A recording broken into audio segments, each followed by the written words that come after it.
Boom. It does that sometimes. And then I have to fix that in post. Can you believe that?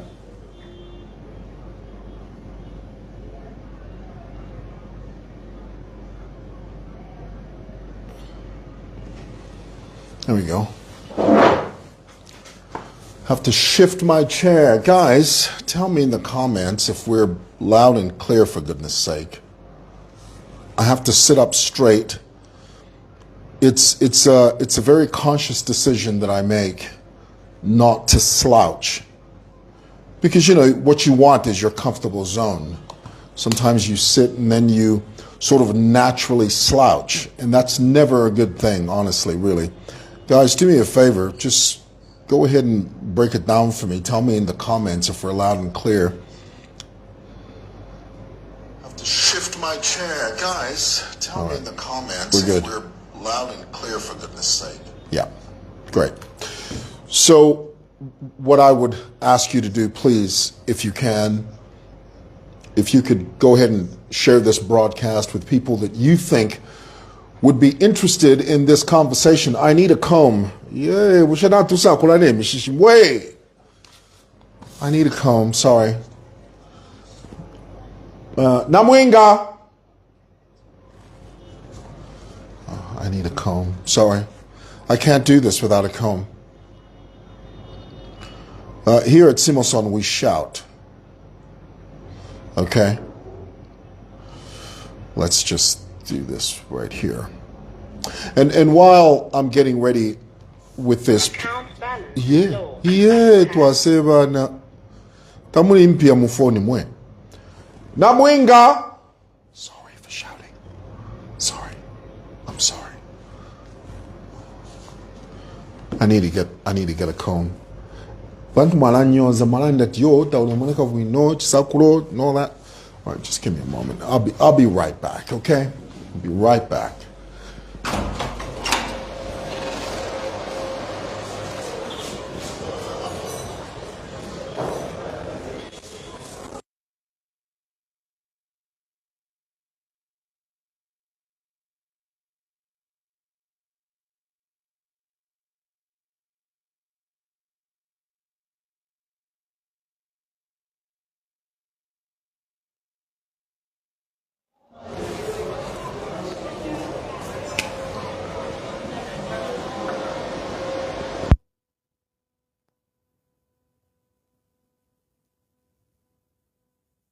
Are we good?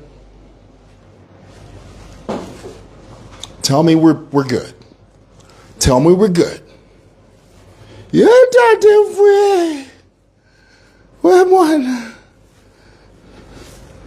all right, here we go. Sorry that I have to do this in front of you. You know, I should have done this earlier and I didn't. I'm so sorry. All right, guys, let's get into it. First of all, before I get into my little dissertation, I observed that Chris Brown is in trouble. Did you guys hear about this? You know, the American musician, the singer, the dancer, the songwriter, Chris Brown. You know, very famous guy. He did a very. I don't know a lot of Chris Brown songs. The only one I know is. What's it called? I forget the name. Is it intentional, or is it unbreakable? I don't know. Anyway, he's in trouble. Apparently, in 2023, he assaulted a guy in a nightclub called the Tape Club in Mayfair. You guys know where Mayfair is in London? It's an upscale, sort of uppity place. You know, the bourgeoisies of London.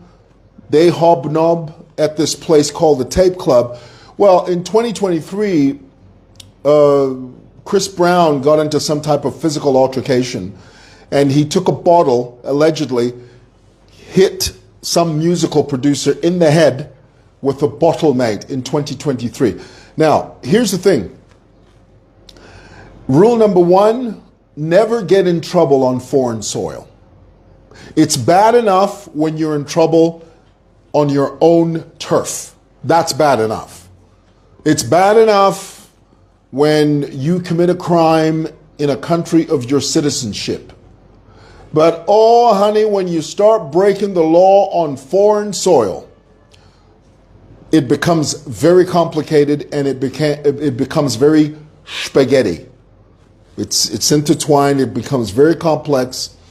And so right now, I mean, the guy was scheduled to do several dates. All of that is now disturbed because now he's remanded in custody because the judge, the magistrate judge, says that this case is so grave, we're going to have to take it somewhere else, you know. And what's the lesson? The lesson is, you know, behave, try and not brush shoulders with the law, you know, especially these stars. I don't know what they think. You know, the worst possible thing is for a star, a famous person to think that they're untouchable because they're famous, because they're known all over the world. And that's the reason you should be that much more careful, because you're a celebrity. There are lots of people that would love to see you go down, you know. So the rule is when you get to a foreign country, behave. Okay, don't grab bottles. Okay, this is my Listerine. Okay, don't grab bottles and then hit them over the head, hit people over the head in a foreign country. Grievous bodily harm. Apparently, badi muteta. Maisho kuteta. Grievous bodily harm. Muzambe tutila occasioning grievous bodily harm. Iyoye neyo. Namuro Muzambia ila kakana assault.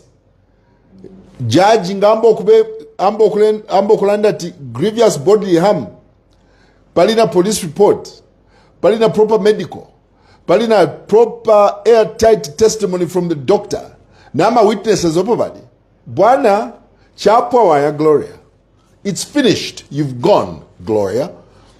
Now what more kubanensuku? So Chris Brown is in a bit of a pickle. He is. He's in trouble. So I don't know how that's coming. And now this is a crime. Can you believe this? A crime he committed 2 years ago, 2023, over there in Mayfair, in London, you know. So we'll see how it turns out.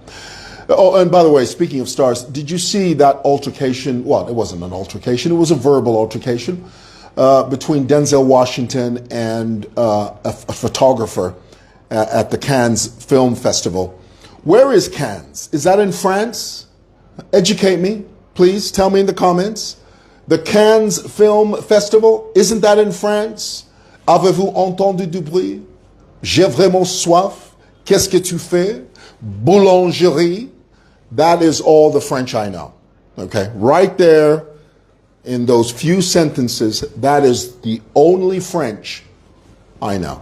But tell me if Cannes is in France. Anyway, Denzel Washington, some photographer reached across the line and sort of touched Denzel Washington's arm, and he didn't like that.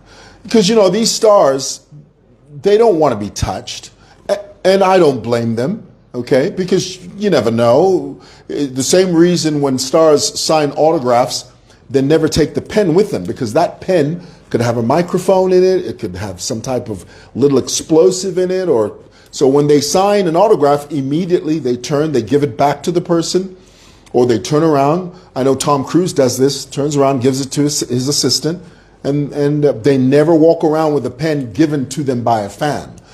Stars have to really be careful. So when this photographer reached across and touched Denzel Washington's arm, Denzel walked straight up to the guy, pointed his finger into the guy's face and said, "Don't you lay your hands on me. Don't you put your hands on me." And the photographer seemed to take it lightly. He seemed to be playful with it. You know, he was sort of mouthing that, "Come on, Denzel." But Denzel was serious. Denzel, who's usually a great guy, on that particular day, he wasn't having it. He was not. Yeah. And did you see that? Tell me in the comments if you did. Alrighty, guys. Oh, by the way, and last thing I'll talk about before I get into my main topic, and I need your help on something. I'll explain what that is, so please pay attention. And I'm serious when I say this. I really, truly do need your help, and I'll explain what that is. But before I get into that, let me just lastly say that Mulwanda has recently released a videotape where he says, look, I didn't mean I was like a real gynecologist. I'm just saying that my impact on the female, sorry, I shouldn't have done that. My impact on the female anatomy is, I don't know what he said. Mulwanda, if you didn't want to mislead your audience, all you could have said was, I have a baby, I have a new baby. That's it. You don't have to start calling yourself a gynecologist. Do you know what it takes to be a gynecologist? You are watering down that profession, okay? And he says, no, in my own right, I'm a gynecologist. No, you're not. Just because you've flown on a plane doesn't make you a pilot, okay? Do you understand that? Just because you've flown on a plane does not make you a pilot, okay? Say what it is. Don't mislead or misguide. You are not, by any stretch of the imagination, you are not a gynecologist. You are a brand new father. That's what you are. So you say that. And because you say that, the only thing we can do as members of the public, because you've publicly announced this, the only thing we can do is to say, congratulations. Congratulations. You know, welcome to the world of multiple children. Congratulations. No matter that you are a gynecologist, you've diverted the conversation now to something else. We are not now discussing the birth of your new child. Now we are discussing the profession of gynecology. Obgyn. Obs and gyn. No, don't do that. Okay. Yesterday, and I'm very serious now. Yesterday, I went to Anita. I love it when you laugh. Anita Grace Zoe. I have to stop and mention Anita Grace Zoe. Many of you come on here, and I appreciate your support. You're faithful on here. You're regulars on here, and I really appreciate you, all of you. The Bo Allens, the Joseph Chishimbas, all of you. But this lady, Anita Grace Zoe, I just love it when she laughs. And thank you, Anita Grace. Thank you. Thank you for your presence. I really, and I don't take it lightly. Thank you. So guys, yesterday, I went to a Kawata police station. A police officer called me. My initial concern was that a couple of bus drivers had said to me that because Miles SAMPA had sort of rallied the residents, some members of the Matera community, he had sort of incited them to sort of retaliate against me, for lack of a better word. A few bus drivers brought me some information. They said, look, we hear you're supposed to go to Matera. There are guys that are planning to maybe stone your car because they're upset about what you said. So maybe that's not a good idea to go to Matera. Maybe go to Central, and which is what I did. I went straight to Central. I spoke to an officer there, and the police there were very, very kind. They called Kawata and they said, look, Mr. Mwewa will come there, but please ensure that there is safety for everybody. Ensure that the community is safe. Ensure that there is no kerfuffle. In Zambia, we say kafwafwa. Just ensure that you maintain the peace and protect citizens. And so the officers at Central assured me that I'd be fine, there'd be no problem, and that the police in Matera would ensure that there was safety for everybody, for the community. And upon that assurance, I went to Matera. Now, as soon as I got to Matera police station, I found a cameraman inside the police precinct. I want you to listen to this. a camera guy, not with a phone, not with a little phone. He had a big, huge camera, not within the grounds of the police station, inside the building, at the reception area, specifically at the reception area of the police station.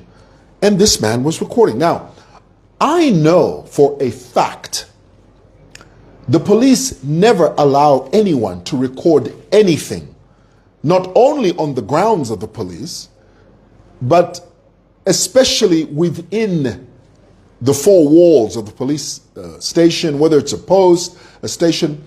Police anywhere in this country don't allow people to videotape inside, especially by the reception. They don't. It's frowned upon. And so I looked, and I see this guy with a huge big camera. And I said to him, I said, so where are you from? The guy is a young boy. He's just a young kid. He says, oh, I'm from Bishop John General. I said, you're from where? He said, no, the bishop sent me. I said, sent you to do what? To record these proceedings. I turned to the officer. God is my witness. There was a female officer at the reception. I said to her, I said, who the hell is this? She looked at me and she said, oh, I don't know. I said, you don't know? You've got a guy with a big camera standing at your reception and he's recording us and you don't know who he is? Immediately, I remembered, and the reason I know the police frown upon this, the reason I know that anywhere you go in Zambia, when you walk into the reception area of the police station and you start recording, they don't like that. The reason I know that is because a few years ago, Cosmo Mumba had been arrested at Kanyama police post. And I went there and I took a picture of him while he was in the cells. The police officer, in fact, the officer in charge at Kanyama, this was about 5 years ago. True story, true story. The police officer at Kanyama saw me do that. Ooh, didn't he rain on me? Mr. Mwewa, what are you doing? No, I'm just photographing. Photographing what? You are not supposed to be photographing anything at this precinct. Give me your phone. Yeah, Ala Zanda. In a thinking that no, nalabe fet yo, I'm sorry. Kuribe, I'm sorry, Kwisa. Wakapoka bali poka idia phone idia. Kwisa njebati. Can you hold this man, arrest this man, put him in the cells there? Who do you think you are, Mr. Mwewa, coming here, recording a police cell? That is unacceptable. Can I tell you that I spent the night at the police station? Do you know this? I spent the night there. For what? For photographing someone that's been held by the police. Now, fast forward to yesterday. Where in the HE double hockey sticks does a cameraman have the guts and the gall to bring in a huge, big camera? You know those big Panasonic cameras? The ones that you put on your shoulders? Fidia 1980s fidia. Not and I said to him, I said, what are you doing? When the lady said, oh, I don't know who he is, very quickly the officer in charge in Matero burst in. Oh, well, Bishop, Bishop, Kwisa, this is a police station. Remove that card from the camera. Kaka, what do you call that? The memory card. Baka fumia. Ba poka. Camera na yo baka pokola, ba poka. Who told you that you can come here recording this questioning of this Mr. Moyo? Who's given you that right? No, he never need to move a bishop. Only the bishop is the one who sent me to come and photograph Mr. Moyo when he arrives. He told me that when Moyo arrives, you pull out the camera, start recording him. You want to record Moyo, record him in the street. Do the way he does it. Meet him parodi paja, not muno mu police station. Uzamangiwa iwe. So they confiscated the camera, and I was interviewed by the police, and the police said to me, they said, look, we've received a complaint from John General.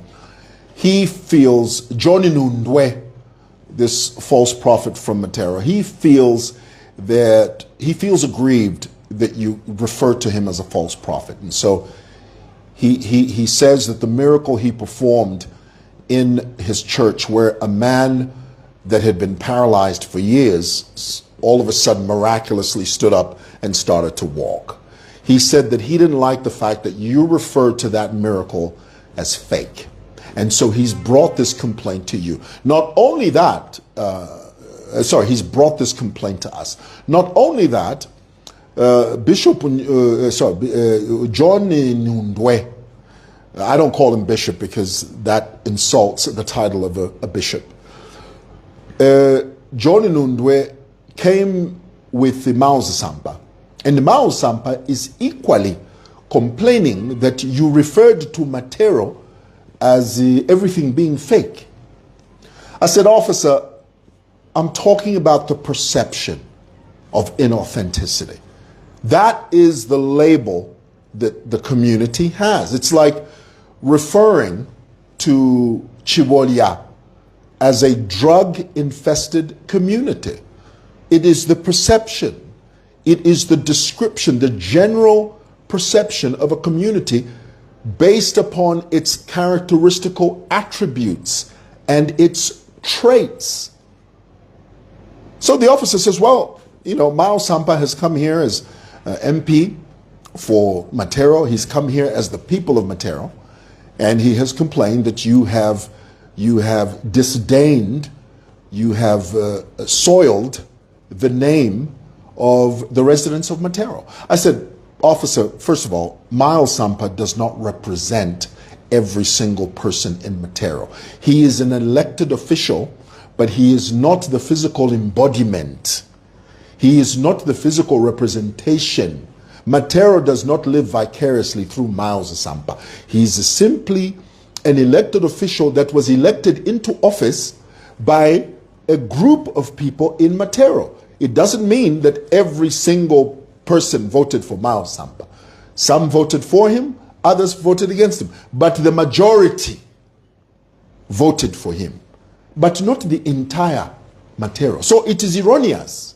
It is misleading for Miles to assume that he represents every single person in the Matero area, because some people didn't vote for him, you know. So my view, because the police asked me to make a statement, to give them my side of the story. I said, officers, my view is that it is the perception. I'm not calling everything, every single thing in Matero fake. However, I am describing it based upon its characteristical attributes. If Matero wants to change the perception, then change the behavior. If Chibolia wants people to stop referring to Chibolia as a drug-infested hub, change the way Chibolia behaves.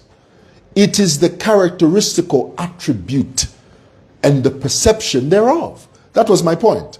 So the officer said, well, be that as it may, they have complained, and we have to warn and caution you.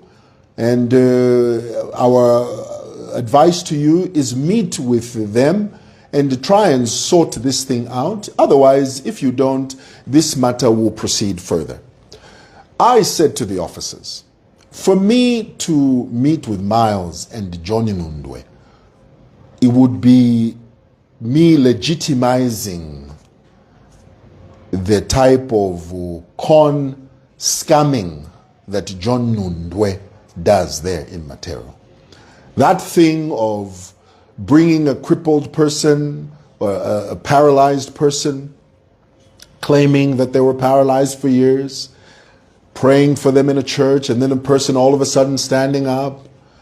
That is a scam in the same way that it is a scam when you come across a pyramid scheme. The fuel that drives the engine of a pyramid scheme is other people's testimonials. I want you to say that in the comments. Say that in the comments. The fuel that drives the engine of a pyramid scheme is other people's testimonials. When people want to deceive you, they use someone close to you, they use someone's testimony that can come forward and they say, I invested in this scheme.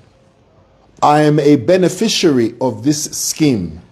I put in 10,000, I got back 100,000 within 2 hours. This scheme works. Other people hear that and they say, oh, so it worked for you, which means it can work for me. That is the modus operandi of scammers. In the same way, by the same token, in the same vein, these false prophets, the reason they use these fake testimonials is so that other vulnerable people can come forward. Other people who are desperate, who are standing on the brink of desperation, they come forward, and when they seek counsel from people like John Nundwe, what does he do? He charges them. So the point is, this whole thing is about money. That is the basis. That is the foundation of these papas and these false prophets. That is the foundation. If they can convince you to believe in a false miracle, and the truth is, and this is the truth is, what they do, and I've explained this to you before, they've done it. There's not, the Word of God says, the Bible says, there's nothing new under the sun. The trickery that is being conducted here is the same trickery they do in America, with these papas. Is that they simply, in fact, in some places in America, the so-called papa has an earpiece in his ear, and there's an usher talking to members of the congregation, and then there's someone relaying that information to that papa, and then the papa is just standing in front of the church saying, is there a Susan Beale here? Susan Beale? How did he know my name? Well, he knew your name because the ushers earlier were talking to you. And then they fed that information to the transmitter, who's the person who's running the scam, and they feed the information into the papa's ears. And the papa stands in front of the congregation. Is there a Susan Beale? Susan Beale, I'm Susan Beale. You have given the usher, they ask you, so, everything okay with you? Yeah, I'm okay. I came to the service because, I've got a backache and I've come for prayer. They feed that information to the papa in the earpiece. Susan Beale, the Lord is speaking to me. Thus saith the Lord, you have a back problem. How did you know that? God speaks to me, girl. He does. Come on over here and let's pray for you. The whole essence is to get money from you. Now, Mwewa, do you believe in the Word of God? Absolutely. Do you believe in miracles? Absolutely. Do you believe in the vicarious work of Christ? Oh, absolutely. But I don't believe in circus theology. I don't believe in crooks. I don't believe in con men. I don't believe in these vagabonds and these scammers. I don't believe in them. Okay? Let's be clear. So, what these people like John Inundwe, what they do is that they get someone who the community is not immediately familiar with. They won't get someone from down the road, because that person they get from down the road, he's got relatives, he's got friends, he's got colleagues, people that can say,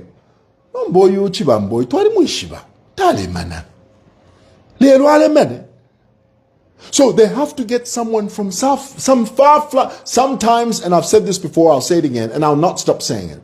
Sometimes they go as far as Malawi to get some obscure person to come here and say, no, I'm crippled. Now, when you do an investigation, which these scammers, they don't like investigation.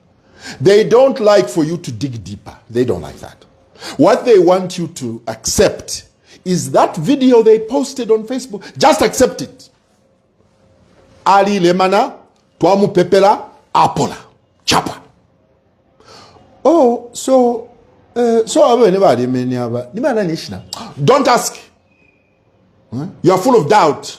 The devil is in your heart for asking that. Don't ask that question. Oh, no medical report.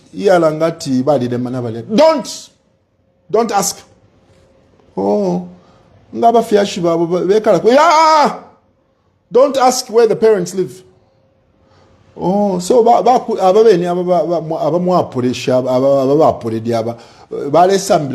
ask where he went to school. Just accept that we posted a video, we prayed for him, he's now healed. Question here.